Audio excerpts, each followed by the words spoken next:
Hello ladies and gentlemen, enjoy today's episode of Genesis of Lands.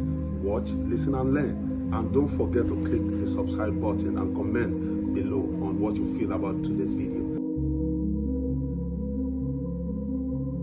There's a city in Spain where the earth split open, where a 400-foot chasm carved by an angry river divides an entire town in two, where people lived for centuries on opposite sides of a gorge so deep, so terrifying, that crossing it meant descending into the abyss and climbing back out alive.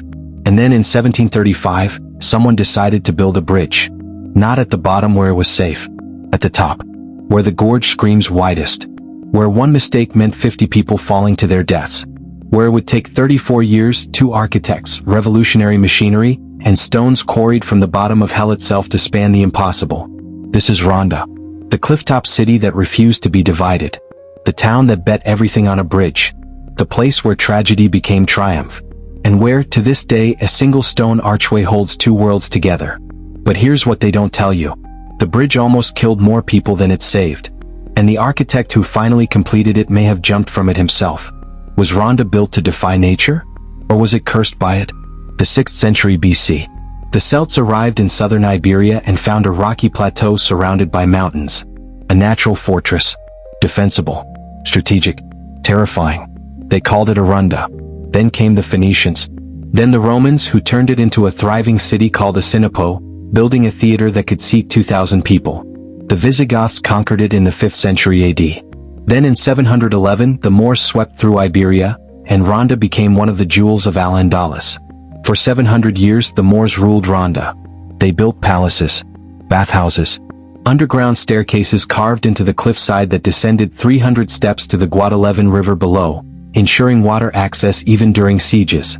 They constructed aqueducts, mills, a sophisticated water system that turned Ronda into a beacon of Islamic culture and engineering.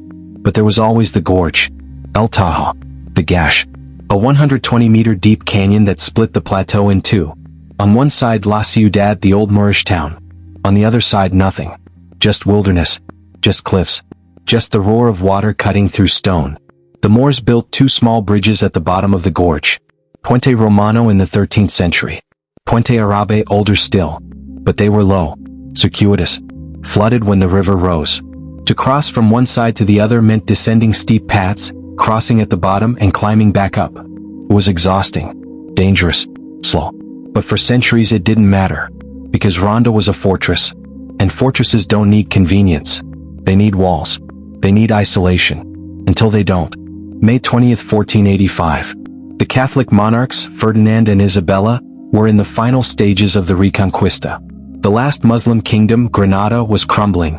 Ronda, a key defensive stronghold, stood in their way. The Marquis of Cadiz besieged Ronda for 15 days. His artillery pounded the city's walls. But it wasn't just the cannons that broke Ronda. It was negotiation. The city's leaders, seeing the inevitable, surrendered. Ferdinand and Isabella rode into Ronda victorious. The Moorish era was over. The Christian era had begun. Mosques became churches.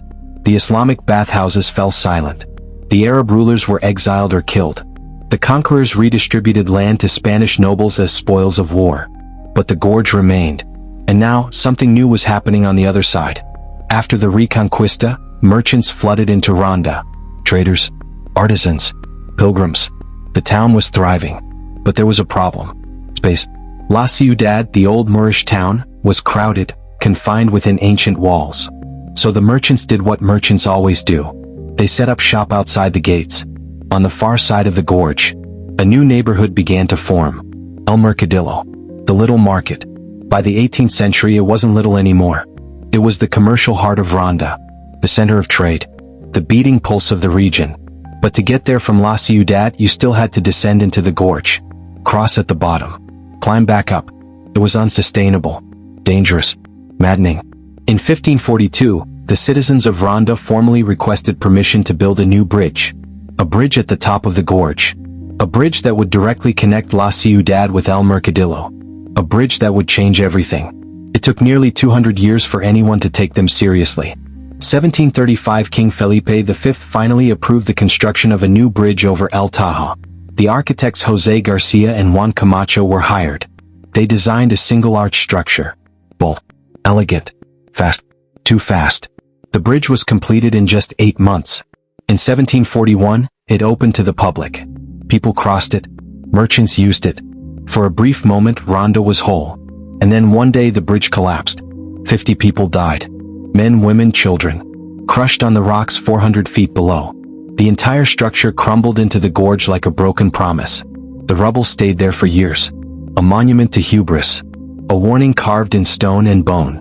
Ronda had tried to defy the gorge. And the gorge had won. For 18 years, no one spoke of building another bridge. The trauma was too fresh. The memory too painful.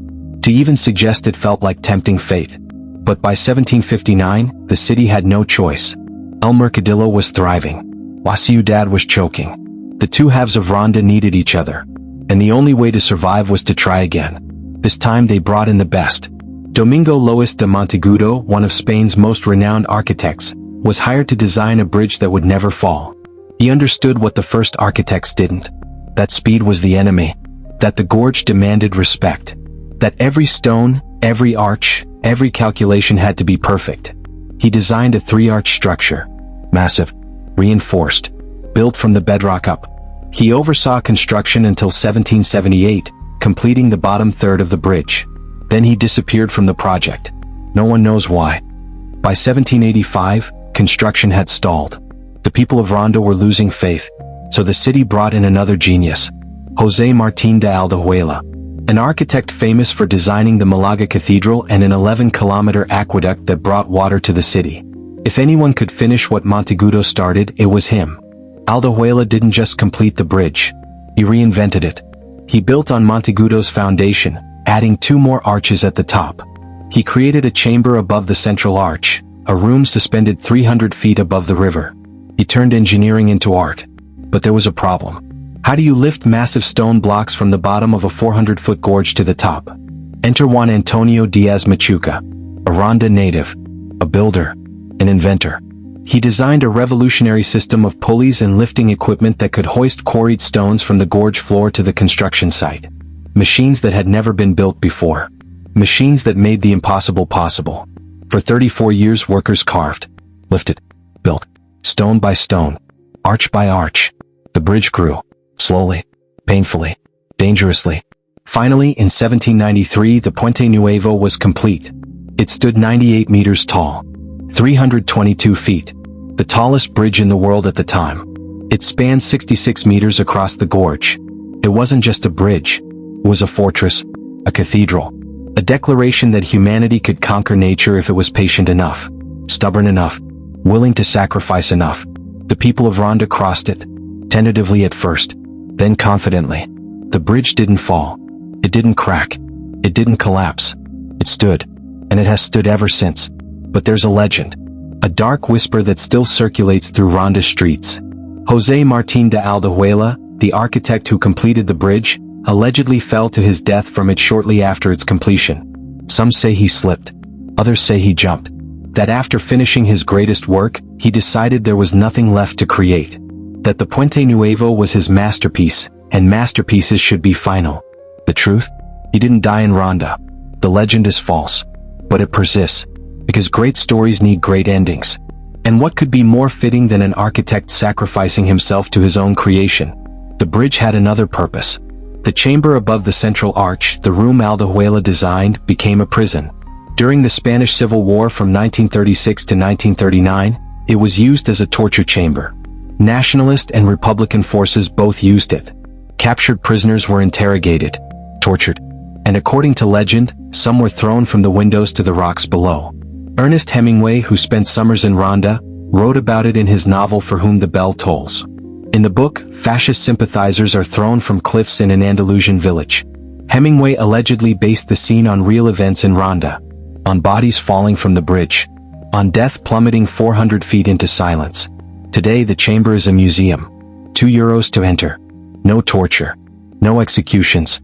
Just exhibits about the bridge's construction. About the architects. The workers. The stones. The pulleys. The decades of patience and pain. But stand at the window. Look down. Feel the wind. Hear the river far below. And you'll understand why legends grow around places like this.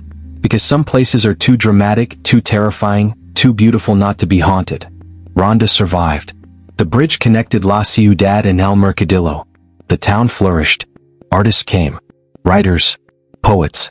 Rainer Maria Rilke stayed at the Hotel Reina Victoria in 1912 and wrote, "I have sought everywhere the city of my dreams, and I have finally found it in Ronda." Orson Welles loved it so much that when he died in 1985, his ashes were buried on the property of his friend, the retired bullfighter Antonio Ordóñez, in the countryside near Ronda. Hemingway called it wild and mountainous, a place that felt like Spain's soul carved into rock.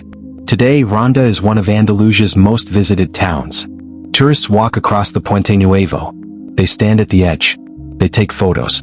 They marvel at the gorge, at the whitewashed buildings clinging to the cliffs, at the Serranía de Ronda mountains spreading into the horizon. But most don't know the story. They don't know about the 50 people who died when the first bridge collapsed. They don't know about the 34 years it took to build the second one. They don't know about Diaz Machuca's machines, or Aldehuela's genius, or the prisoners thrown from the chamber. They just see the bridge, and they think it's beautiful, and it is.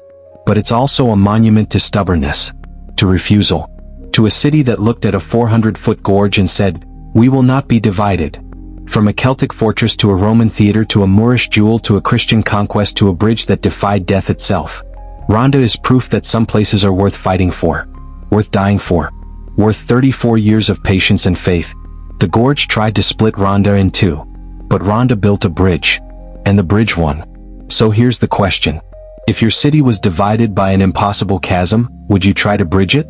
Even if it meant 50 deaths? Even if it took 34 years? Even if failure was more likely than success? The people of Ronda tried, and they succeeded. And today, their bridge stands as one of Spain's most iconic landmarks. A reminder that the impossible is only impossible until someone builds it. Ronda, the city that defied the gorge, the town that turned tragedy into triumph, the place where a single stone archway changed everything. Walk across it, look down, and remember, some bridges aren't just structures, they're victories.